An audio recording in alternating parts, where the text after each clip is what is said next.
নমস্কাৰ বন্ধু বান্ধৱীসকল সকলোকে স্বাগতম জনাইছোঁ ডিপেন আছাম ওৱান ইউটিউব চেনেলটোলৈ। আজি মই সাধাৰণ জ্ঞানৰ কিছুমান গুৰুত্বপূৰ্ণ প্ৰশ্ন উত্তৰ আপোনালোকৰ মাজলৈ লৈ আনিছোঁ।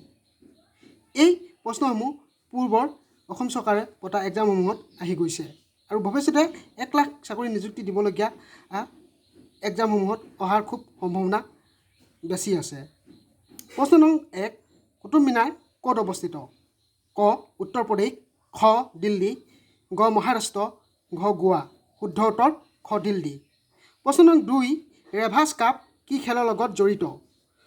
ক হকী, খ সাঁতোৰ, গ নাও খেল, ঘ ফুটবল।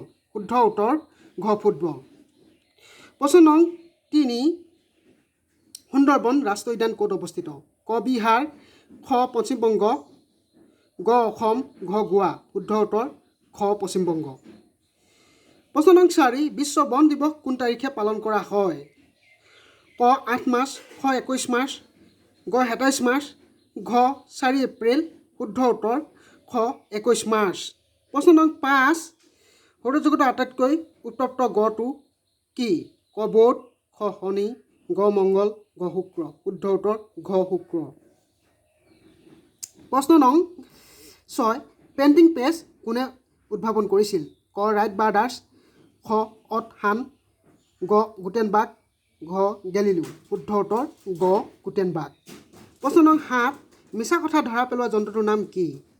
ক পলিগ্ৰাফ, খ এনোমিটাৰ, গ কম্পাছ, ঘ বেৰোমিটাৰ। শুদ্ধ উত্তৰ ক পলিগ্ৰাফ। প্ৰশ্ন নং 8, ডক্টৰ সৰ্বপল্লী ৰাধাকৃষ্ণনে কিমান চনত ভাৰতৰত্ন বঁটা লাভ কৰিছিল? ক 1940, খ 1945, গ 1954, ঘ 1955। শুদ্ধ উত্তৰ গ 1954। প্ৰশ্ন নং 9, কোন ব্যক্তি দি মুন মেন বুলি জনা যায়? ক ডক্টৰ জিতেন্দ্ৰ নাথ গোস্বামী, খ ডক্টৰ ছানিম আলী, গ চিত্তৰঞ্জন দাস, ঘ ৰবীন্দ্ৰনাথ ঠাকুৰ। শুদ্ধ উত্তৰ ক ডক্টৰ জিতেন্দ্ৰ নাথ গোস্বামীক দি মুন মেন বুলি জনা যায়। প্ৰশ্ন নং 10, বেদলৈ উভতি যোৱা বুলি কোনে কৈছিল? ক মহাত্মা গান্ধী, খ স্বামী দয়ানন্দ সৰস্বতী, গ ভগত সিং, ঘ ইন্দিৰা গান্ধী। শুদ্ধ উত্তৰ খ স্বামী দয়ানন্দ সৰস্বতী। ধন্যবাদ বন্ধু বান্ধৱীসকল।